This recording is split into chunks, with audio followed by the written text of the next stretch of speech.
PR's Top Pros Talk, educating reporters through messaging and events. Featuring Chrissy Fasten, principal at Conway Strategic. And here's your host, Doug Simon. So, Chrissy, what is the number one challenge nonprofits are facing when they're trying to get their message out? Being an expert without getting into the weeds with their messages. So we consistently work with our clients to talk about how to simplify that message into something that's understandable for the audiences that they're talking to. In your role, I guess you're sort of a gardener trying to weed out the stuff that they shouldn't be saying. What are some of the approaches that you take to doing that? I know you suggest simplify.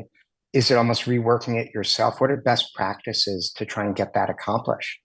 Yeah, we spend a lot of time with the message triangle and really thinking about what are the pillars to the message framework for the issue that we're working on. So really coming to a centralized message and then having the pillars kind of pull out from there, encouraging them to use a lot of metaphors. How can they bring storytelling into the conversation and thinking about memorable ways that they can bring their message to life that really helps the audience or the reporter in some cases understand what the issue is about. One of the challenges is you don't want to overstuff them with message points because you want to make it sound natural.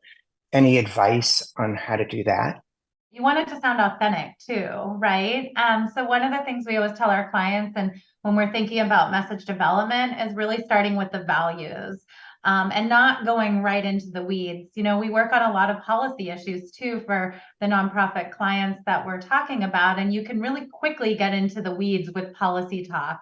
And so pulling that back out and really thinking about what is the value, what are the core values, and the bigger vision of what you're trying to communicate, and starting there before you get into the details of statistics or policy change that you're looking to see. And this is always a debated point. Is it possible for communicators to take control of the media narrative? That's pretty challenging in this environment when you're just trying to break through. There's definitely an opportunity there. I mean, one of the things that we talk about in terms of taking control of the narrative is getting ahead of the narrative, right? So how do we start laying that groundwork and get ahead of it before we're having to be reactive in a responsive mode? So that's one of our goals when we're communicating about anything, is really getting ahead of it. And you also work a lot in the healthcare space. And sometimes, say, in the period, when treatments aren't necessarily approved yet, maybe they're on the road there. How do you play the long game and keep the interest going when sometimes things take years?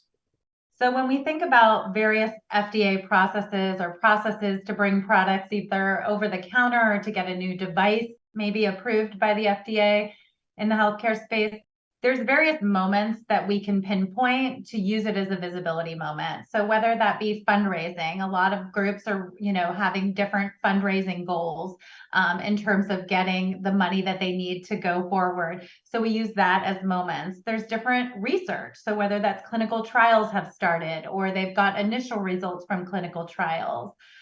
Sometimes it's an FDA submission. So using all of these various moments throughout the process as really a moment to educate reporters, to start to bring them along in this journey for ultimately what we want to communicate once that therapy or that medication is available. And to be able to educate, you need to have a relationship, I would assume. And that's one of the tough things, especially for people who are new in the earned media and outreach area, to try and build those relationships. What are some of the things that you do and your team does to build relationships, keep them strong? It's a great question. And I think it's certainly evolved since COVID, right? Historically, we used to go have coffee with reporters. And when you were at a conference, you used to find people in that area. That doesn't happen so much anymore. And so a lot of it is done online. One of the things that our team really focuses on is reading the work of these reporters and their stories. And so reaching out and having conversations with reporters about maybe a piece that they wrote in this morning's paper or online, and whether it directly relates to our issue or not, it really shows that we're interested. We're interested in the type of stories they're writing and their work. So really trying to create the relationship that way and not just make it an ask when we need something. Part of it is that I guess reporters are people too. Not everyone agrees with that.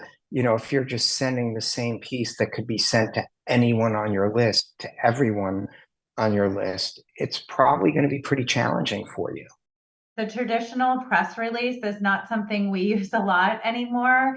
Most of the communication that we have with reporters are really tailored emails that say, hey, I saw you wrote about this, or you interviewed this individual. I thought you might be interested in the concept of X, Y, or Z, right? So a lot of the work that we do is tailored. Some of it happens on social media where there's a direct message sent, or where we're, sharing a thread that one of our clients had written on X, and then getting it to the reporter. So there's lots of different ways. Again, it's really being invested in what that reporter is interested in and what they're looking to communicate, and how we can be helpful to them. I don't know if this will come as a shock to many of the PR people on the agency side who are watching this, but there might be maybe an occasion or so where a client doesn't come to you with a fully ready to go news piece that is visuals, that's breaking, that's interesting, that relates to the zeitgeist that's out there. So what do you do when a client doesn't necessarily have something newsworthy, but they want to be in the news? We create our own news, right? We create our own newsworthy moments. For some of the clients that we work with, for example, we work on the issue of contraception, and one of the coalitions we work with was looking to raise visibility about a birth control pill coming over the counter, which we now have. But 5 years ago, we were thinking about what are ways that we can continue to educate reporters and raise visibility that this could be the future, right? In a not so long period of time.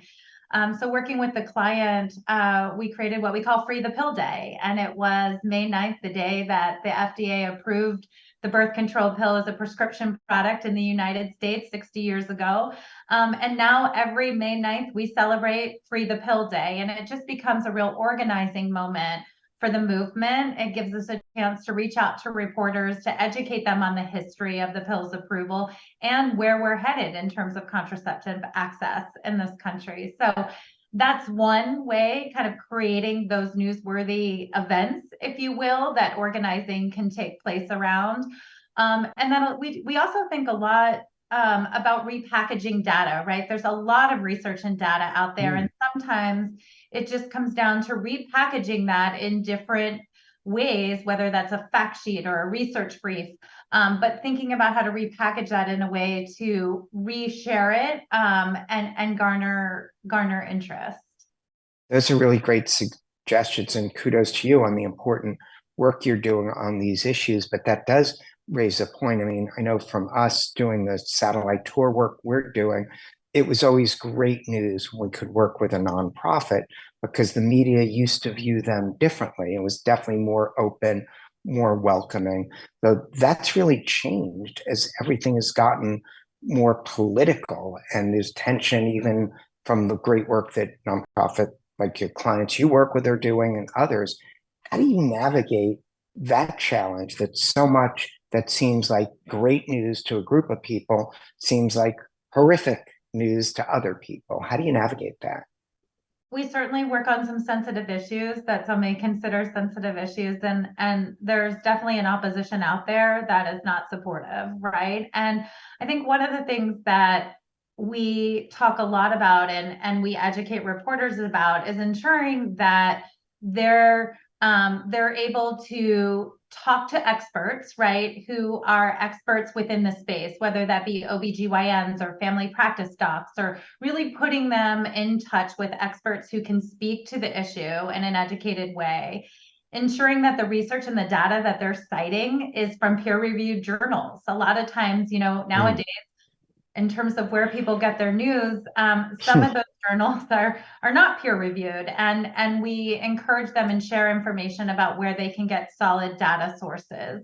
And then, when it comes down to responding to opposition claims, we really, work closely with our clients and advise them on when it's not going to be beneficial to go head to head whether that be on a broadcast program or on a podcast, going head to head with somebody who you're never going to agree with at the heart of the issue is not always the best strategy. And so we really think deeply about the platforms in which we put our clients in front of to ensure that they're going to at least be able to be heard. Not everyone always has to agree with the message that they're putting out there, but is it a platform that allows them to be able to share data in a respectful way and share their voice in a respectful way? Well, I hope our audience will agree and take the advice that you have given them, because it's been great to talk to you. Thanks so much. Thank you. Thank you for having me.